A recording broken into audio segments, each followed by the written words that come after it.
just update it manually while we're here talking. But Loyola off to a hot start in that game, and all of a sudden it became all about the Beavers as they figured something out. And I always like watching a game when a team figures something out. And, when you go to now the second half of this game, it's up to Loyola to figure it out. And because I believe Oregon State's going to go right back to the well here on this strategy. And that is, if Krutwig beats us, he beats us. But nobody else is going to score a point. And that is basically what has happened here. So what exactly are you seeing? Is this what you're seeing? Because it looked like Oregon State was dead. It looked like they were dead. They could not move. It was 6 points in the first 5 minutes of this game. Yeah. Yeah, it just shows you how volatile that Loyola Chicago team can be. Their defense is going to play well, but if they don't get success with Krutwig down low and they have an off shooting night, it can be ugly. And that's exactly what we saw towards the end of the second half. They were taking away Krutwig enough to force them to shoot from the perimeter, and they just could not get any shots to fall, even if they were open or covered. 1 of 9 from 3-point range is not going to cut it. So I think Oregon State, Coach Tinkle, definitely found something, and he's going to hit on it hard the rest of the game. Could see. I think Oregon State has a great shot at winning this game. Yeah, I think so as well. I think that I took Oregon State to begin with. I was a little nervous before the game because I heard a lot of people talking Oregon State, and to me, money line even, and to me that is always a little bit on the disturbing side, but so far so good. It's. I'm just trying to change the thumbnail. I can't get the right thumbnail up for this show. I just put up the one for the morning show, so I'm going to try this again. There we go. But while I'm getting the odds up for the second half of this game, so what I'm looking at here is Oregon Staters plus 5.5, plus 240 on the money line, and the total 65.5. Under for me on that one. How about you, Ron? I don't know. I think I might lean to the over in that total. And obviously we saw, one of the lowest scoring half in March Madness history, but it seemed like it was opening up a bit towards the end, especially on the Oregon State side. I just think we might get just over that total. I think a lot of people are going to think because of that first half that the under might be the play, but I definitely liked the Oregon State offense. I liked how it was. Moving it inside, kicking it out. If it had some open shots, they were starting to get some shots to fall from the perimeter. I would just lean to the over, but I also do like Oregon State getting those 5.5. Wouldn't be surprised to see them win the second half outright, but I think you're getting 5.5. I think that's good value there. Yeah, I don't think Oregon State winning easily is something that I see happening here. I think this is going to be a war this second half, to be honest. I saw one of the comments, Oregon State easy. Maybe that's what you think or whatever, but I do not see it the same way. I have Oregon State in this game. I'm with you guys. But there's nothing that's come easy in this game. I haven't seen one easy thing. I mean, the guy goes over to the sideline to grab a glass of Gatorade. It's difficult. It's like they are smothering from start to finish. The 5.5 here with Oregon State is a little on the attractive side because I could see Loyola, if they can come out this first 10 minutes, 5-10 minutes of the second half and continue to suffocate them, Loyola's going to have to continue to take these bad shots. And it's these bad shots that have been the difference. And as you guys can see, I was not even ready to come on air. I'm working on our thumbnails, for our YouTube, because like I said on this morning's live show, I'm really trying to ramp things up here for our YouTube and make it a little bit more professional, in an unprofessional way, in our way. But anyways, I appreciate everyone joining us. Ron, what do you think is the best? Is the way to go here? So you're thinking the over and there's jackhammering outside my house. Nothing. Don't worry. Don't mind the jackhammers and sawing of the concrete. Pay no attention. So we saw a total of how many points here? 24-16. You say 61.5? Is that what you said? Yeah, 65.5. Oh, 65.5. Yeah, to me that seems like it's trying to draw you in to take that under. But 24-16 is 40. This is 25 and a half more points in the second half. Yeah. Neither of these teams look ready to push. Yeah, I don't know. We definitely saw the game open up towards the end of the half because, in the beginning it was 6-1 for the longest time. But I think once Oregon State got their feet going, I don't know. It just looks like their offense might turn it up, and I definitely think you're going to see some more fight from Loyola Chicago. That's for sure. They're going to have some punches to throw. So if anyone wants to ever see how you get thrown off our channel, okay, here's exactly how it happens. See, I gave out Oregon State in the pick, okay, as a premium pick today, okay. I never said one thing that they weren't going to win money line or not. But here's the I told you so, okay?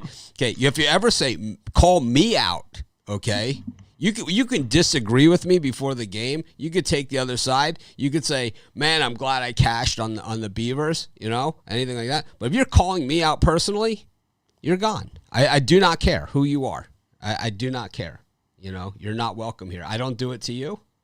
And I don't come back after the game and say, oh, yeah, you're straight garbage with your, we win and lose. We're here. We're not betting against each other. We're here to beat the book. And that is our community. And the day that stops is the day I'm out of here. So pretty pathetic comment there. Absolutely. But anyways, Oregon minus two and a half at DraftKings. Well, I would check a different book. I would guess that the 2.5 that you're looking at is an in-game. Yeah, full game. Is an in-game bet, and we're talking about halftime betting. So two different animals. Usually in-game betting, you're going to pay a little bit more juice than the halftime bets, and that's why I generally go to the halftime bets on these shows when I do halftime shows. I don't do a ton of college basketball halftime. It's difficult, but today's a little different. They staggered the games in just a way that I can do them. And, I will continue to do them. Yeah, I can seriously imagine Loyola adjusting in the second half, to be honest with you. You do not get to the Sweet 16 if you can't adjust. And it's not like Loyola was like some story that came out of, they weren't like last time where they kind of came out of nowhere. This is a team that was strong all season, number one in the nation in defense. Look at the teams that are people, they're sick of hearing me say defense, Mitch, you talk too much, and right? But you look at the teams that are left in this tournament and the teams that have made the biggest impression in the tournament, even the Abilene Christians and the North Texases of the world, and see where they rank on defense nationally. It's all the top-ranked defensive teams in the nation, except for Oregon State is not, right? But most of the other ones are top 50 or better that are left in this tournament. And it's just the way that is. And Arkansas is not, but Oral Roberts, they're even worse, right? They're the worst defense left. It's kind of like they're the run and shoot football offense that's left in this thing. So, yeah, I'm struggling a little with this halftime. I always think that it's easier. Halftime betting is always easier for me when the team that I know is going to win the game outright is losing at halftime. And that's why in NFL, it's like we pick the ones where the team that we know is going to win is losing at halftime or has just taken a very small lead at halftime, like a field goal lead at halftime. But this they kind of put the hammer down early, Oregon State. Yeah. So you almost have to try and go the other way. And it's like it's tough betting against something that you've bet now twice. And now you got to all of a sudden reverse gears. It takes maybe a more disciplined better than me, to do that. I know I'm not as disciplined as a lot of the other pros out there. I'm not. I know that, and I never claimed to be, that these other guys, X amount of units and they have this magical formula, whatever. It's like, give me 3 dimes on the Beavers, whatever, right? It's like, and this is what I do. I'm not going to apologize for it. And it's worked for me. I'm not saying it works for everyone. People ask me about money management styles all the time. And I think you manage your bankroll in the way that you see fit. Most people say, these are my standard unit bets. And, on the ones I like more, I bet a few more units. And the ones I like a little less, I bet a unit. And ones that I just want to have action on, that's usually where most of us go awry. in these bets, right? So coming up, we have Villanova. Baylor is the next game on tap. I have a premium on that one that's out there. How about you? You have a premium, or you just... Yep. Yeah, so we both have premiums on the side or total? Side. I think we have the same pick. All right, so we have the same pick on the side. What about this total? So everyone on the show picked the over. I was on the under for this one, only because everyone else was on the over. And hopefully you guys took our Buffalo Sabres plus a goal and a half that we just, the lucky penny, Brian, Ron, and the Magic 8 Ball, all against Rod. Grandma. All against Rod on that one. We all cashed on our plus goal and a half bet. So, just barely, but that's all you need. It was a layup.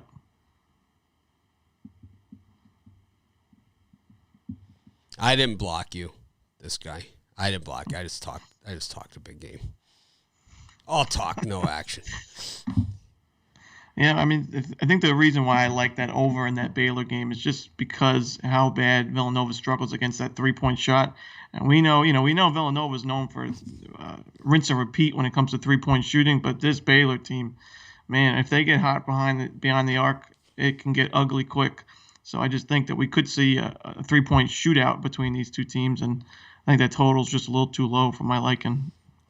So here it says you blew the Colorado State game. All right, I've been giving out picks for 15 years on the internet. For 15 years.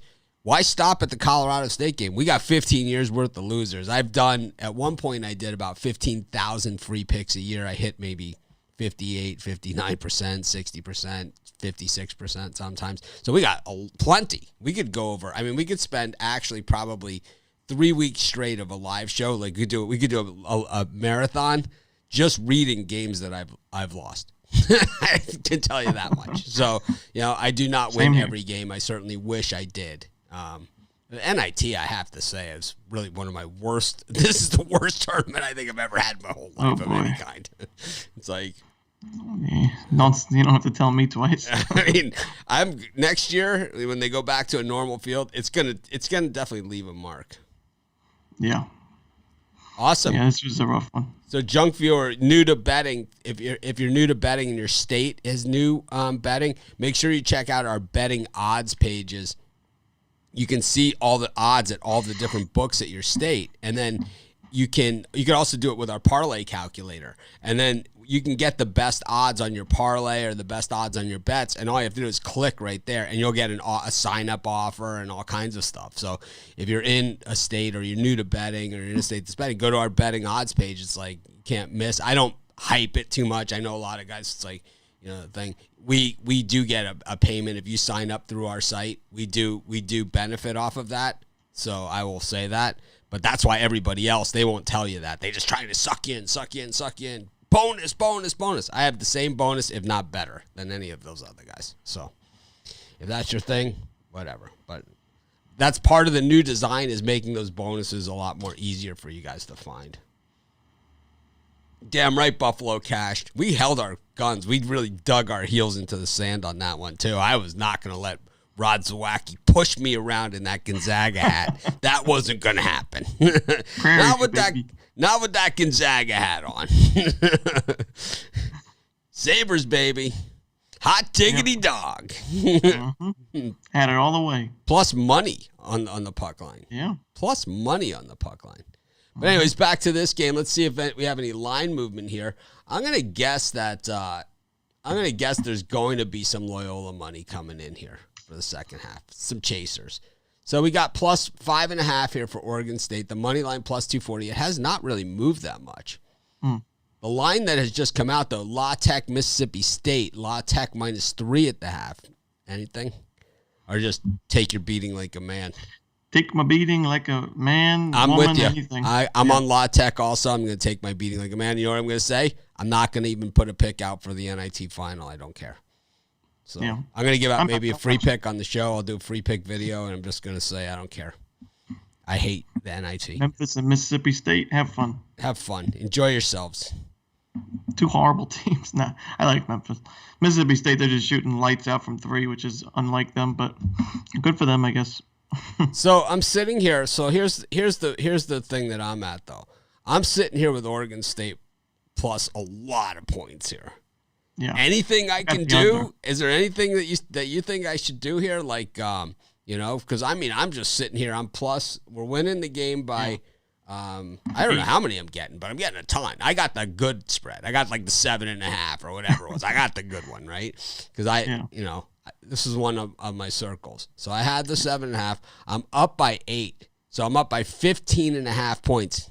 So here's the saying that my wife always gets mad at me when I say this.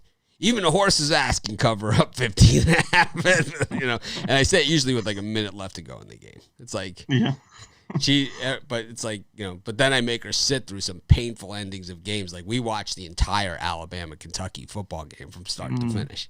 Because I was like, even a horse's ass can cover from up by 70.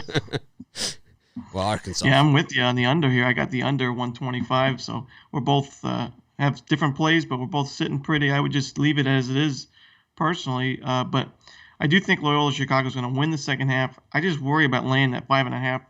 I don't know. I think that you could see them come out hot, maybe tie the game up, but then towards the end, Oregon State, covers that 5.5. I just think Loyola-Chicago wins this half by like 4 or 5 points. I just wouldn't want to lay the 5.5 with a team that only scored 16 in the first half. Hey, you did not have to do that. He gave us a super chat for $15 because of the snipe comment. Wow. You did not have to. I was totally screwing with you. And believe me, if I wanted you gone, I would have. You ask everybody else that's already blocked. It's like I'm usually quick on it. It's like I don't like it when people call me out personally on that. I just think that you could say, Oregon State money line gonna take it home. Something like that, because the game's not even over. I mean, if Loyola-Chicago comes back and wins this game, I'm not shocked because I could see this team coming out, shutting them down and scoring the next 9 or 10 points. Yeah. I mean, that's definitely a scenario here. So I wouldn't count my money. It's March Madness, and this is a team that, I mean, the thing here's the other side of it, though. We saw them against Drake in a similar situation where they kind of did not play their best basketball in the first half. And then the second half, it was kind of like they needed more than a couple bounces to go their way to win. And it's like when that happened, it was over, right? It's just they couldn't get it done. Yeah. So what's going on? I see something is blocking something. Oh, it's this is blocking that. There we go. It's like, man, that looks weird. It's like looked all trippy, as they said in my day. Yo, dude, that looks trippy. It's like, so anyways, is the game back on? Yeah, I think so. Yep. All right. So thanks everyone for joining us. Ron, you coming back for the next game, or just sit for you? I'll have to see. All right. Well, we'll see. I'll be back. Baylor Villanova halftime. I'll be back in, I don't know, it's going to be a few hours at least at this point. I'm going to go eat some oatmeal. It's 10:05 here in Maui. So aloha to everyone. It's a beautiful day here, man. Chamber of Commerce. Thanks, everyone, for joining us. We always appreciate it, and you guys are the bomb. Halftime. Rod Zawacki. We won one. That's right, baby. Woo. I'm wearing my Sabres hat. I'm gonna make one. Yeah, I'm gonna buy one. I'm gonna get a Sabres logo printed off the internet and make a crown and wear it. That's what I'm gonna do. Sabres time, baby. And they still lost. I gotta say one thing though. In crunch time in third period, the Sabres kind of play better without a goalie. Like he was right about the goalie being bad because they were kind of better without the goalie. They gave up 3 goals with the goalie, 0 goals without the goalie. And they actually had a penalty. The Bruins had a power play with 2 minutes or about a minute left. Yeah, so didn't stop us. No goalie, no problem. Thanks everyone for joining us. I love doing these halftimes. I miss doing them since football. We'll see you guys later.